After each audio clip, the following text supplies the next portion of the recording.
Olá, tem início agora o programa Boa Vontade Entrevista. Seja muito bem-vinda, seja muito bem-vindo à Boa Vontade TV. Hoje a nossa convidada é a professora Mariana Vale, professora da Universidade Federal do Rio de Janeiro, membro do IPCC. Professora, muito obrigado por atender a nossa equipe, tudo bem? Tudo bem, muito obrigada, Alan, pelo convite. Professora, o Brasil tem uma das maiores biodiversidades do mundo, mas o Brasil ele vem sofrendo sistematicamente com uma, digamos, dilapidação. A biodiversidade brasileira vem sofrendo muito, vem apresentando um desgaste causado naturalmente pela ação direta do homem. Os fatos, os dados científicos vêm mostrando isso. Quais são os riscos que nós temos hoje de não mudarmos esse padrão de um consumo muito exagerado e de uma destruição constante da natureza? O que isso pode representar para a gente pro agora e até para o médio prazo? Eu acho que dos maiores valores que a gente tem no nosso país, com certeza, é a biodiversidade. A gente tem uma biodiversidade que é única. Isso representa um capital natural que poucos países no mundo têm. Porque a gente tem uma grande biodiversidade, nós somos um país enorme. Então, eu diria que nós provavelmente somos os países mais ricos em biodiversidade do planeta. E é claro, essa biodiversidade está enormemente ameaçada. E a gente se preocupa com a biodiversidade em si. Eu pessoalmente me preocupo muito, eu sou bióloga, eu sou ecóloga, eu me preocupo com isso. Mas eu tenho uma preocupação que está para além da preocupação associada com as espécies propriamente, com os ecossistemas propriamente, mas eu tenho uma preocupação muito grande com o fato de que a destruição desses sistemas torna a gente ainda mais suscetível às próprias mudanças climáticas. A gente precisa, as pessoas não têm clareza disso, mas é também bem estabelecido dentro da comunidade científica, a gente precisa desses ecossistemas para a nossa sobrevivência. Para a nossa sobrevivência significa para a nossa segurança alimentar, para a nossa segurança hídrica, para a nossa segurança energética. Então, essa degradação que a gente vem vendo e que escalou, né? Escalou de uma forma impressionante nos últimos anos, ela carrega um risco para os sistemas humanos que é enorme. Então, não são só os sistemas naturais que estão ameaçados, é a própria sociedade brasileira que está ameaçada. A gente está falando em desmatamento da Amazônia, que se converte em redução das chuvas no Centro-Oeste, que tem uma produção agrícola muito importante para exportação. A gente está falando de desmatamento nas encostas, aqui no Sudeste, que tem consequência para situações de tragédia, né, de vidas humanas, que também tem consequência para a nossa segurança alimentar. A gente sabe que cada vez que tem essas chuvas trágicas em Petrópolis, Rio de Janeiro não fica sem hortaliças, fica sem os nossos tomates, as nossas alfaces que vêm dali. Então, os sistemas eles são todos muito integrados. E eu tenho a impressão que as pessoas não se dão conta disso. Apesar das pessoas estarem começando a se dar conta que as mudanças climáticas são uma realidade, e que tem consequências, podem ter consequências graves, eu acho que ainda não chegamos no ponto das pessoas entenderem o papel que a natureza tem de nos proteger contra as mudanças climáticas que a gente mesmo está causando. Agora, qual o papel, eu lhe pergunto, já que você trabalha com educação ao longo de toda a vida, qual o papel da educação no contexto de uma ampliação dessa consciência que a senhora vem falando aqui no programa Boa Vontade Entrevista, que as pessoas tenham uma clareza maior de que nós dependemos diretamente da natureza para que a gente tenha toda uma segurança alimentar, tenha uma vida mais protegida e que as próximas gerações não tenham que lidar com desastres ambientais cada vez maiores. Educação é tudo, né? Educação é tudo. Então, com certeza é uma área que precisa ser trabalhada e bem trabalhada, né? Uma valorização do que é nosso, né? Uma educação mais contextualizada, que eu acho que é o caminho que a educação brasileira está tomando. A gente vê nas escolas um acolhimento melhor das questões que são questões ambientais, também um maior acolhimento da nossa história, né? Uma história mais verdadeira, né? Que é a nossa história, a história dos nossos povos, a gente tem tratado também melhor de questões como questões de raça, questões de gênero. Isso, na verdade, também está implicado numa preparação para as mudanças climáticas, porque as pessoas que são mais suscetíveis às mudanças climáticas são aquelas populações mais vulneráveis, obviamente, entende? Então, a pobreza ela é um grande fator de risco para as mudanças climáticas. A pobreza no Brasil ela não está associada não é só um extrato social, também tem um recorte racial. As mulheres são muito vulneráveis também, sobretudo as mulheres que estão em situação de pobreza. Então, todas essas esferas, elas se conversam muito. Então, a educação, ela vem como um dos fatores que reduz a suscetibilidade das pessoas às mudanças climáticas, porque aumenta a sua capacidade adaptativa num contexto de mudanças climáticas. O que acontece com uma pessoa que não tem opções, né? Você não tem opção de onde morar, e aí você escolhe morar numa área de risco. Essa escolha, obviamente, ninguém escolhe morar numa área de risco porque acha legal. As pessoas escolhem morar na área de risco porque, na verdade, por falta de escolha.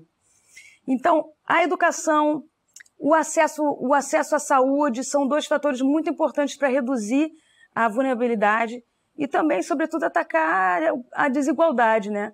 Então, de certa forma, eu vejo que as questões das mudanças climáticas elas estão trazendo uma oportunidade para a gente pensar em repensar a maneira como a gente tem visto o nosso desenvolvimento, o desenvolvimento da nossa sociedade, quais são os nossos objetivos. Então, eu vejo isso como uma oportunidade realmente para trazer desenvolvimento sustentável, falar de atacar realmente o problema da desigualdade, da distribuição de renda no país. Tudo isso não dá para a gente tratar da questão das mudanças climáticas de forma isolada. Professora, quais são os custos, e aí eu me refiro até à questão da biodiversidade, que nós teremos no que se refere a ignorarmos o que tem acontecido? Nós vemos até um movimento cada vez mais crescente no mundo, até em nível de mudanças econômicas, de abordagens econômicas internacionais, no que se refere à questão do meio ambiente, preservação do meio ambiente, até pelo nível da gravidade do que nós temos hoje. Quais seriam os custos que nós teríamos de ignorar as mudanças que estão acontecendo no que se refere à preservação da biodiversidade aqui no Brasil? O Fórum Econômico Mundial ele faz relatórios todos os anos. E nesses relatórios eles colocam os riscos. Quais são os riscos, né? E eles têm algumas categorias de risco. E dentro dessas categorias de riscos, a economia, as atividades econômicas, tem os riscos de ordem ambiental. E as mudanças climáticas são um risco associado, né, dentro dessa categoria de riscos dentro da esfera ambiental.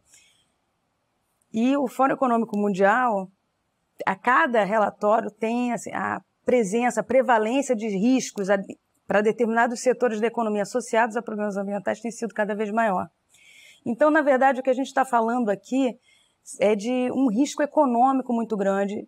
Existe também o risco do Brasil perder o bonde, porque está havendo uma transição da economia para a economia verde no mundo, e o Brasil deveria estar sendo protagonista nisso. A gente tem capacidade, a gente não tem só biodiversidade, a gente tem capacidade institucional, a gente tem cientistas, a gente tem gestores no corpo técnico, gestores muito bem qualificados. Então a gente tem essa massa crítica e entende o capital natural como uma coisa única, assim, um privilégio enorme que a gente tem. A gente deveria estar na frente desse movimento.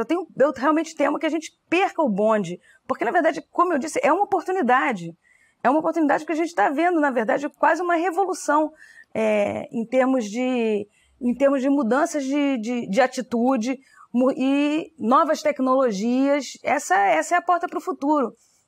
Quanto tempo a gente vai ficar exclusivamente focados em vender commodities, entende?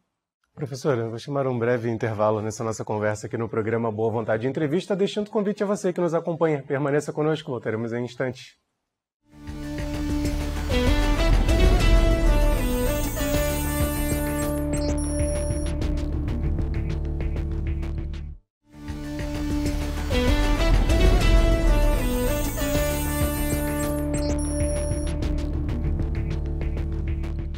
De volta com o programa Boa Vontade Entrevista. Hoje a nossa convidada é a professora Mariana Vale, professora da Universidade Federal do Rio de Janeiro e membro do IPCC.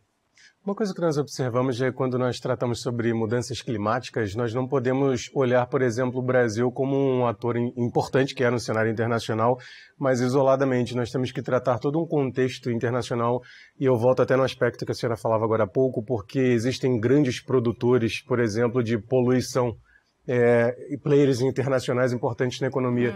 Por que nós não devemos olhar, por exemplo, esse aspecto da mudança climática apenas como uma área específica, ou só o estado de São Paulo é um grande produtor de poluição, mas olhar esse contexto mais amplo, mais global? Por exemplo, estamos no Rio de Janeiro, mas nós temos uma floresta amazônica com a qual nós temos que ter uma preocupação muito grande, porque o que acontece lá impacta aqui. Acho que você já deu, na verdade, a resposta. Essa é a principal questão, né?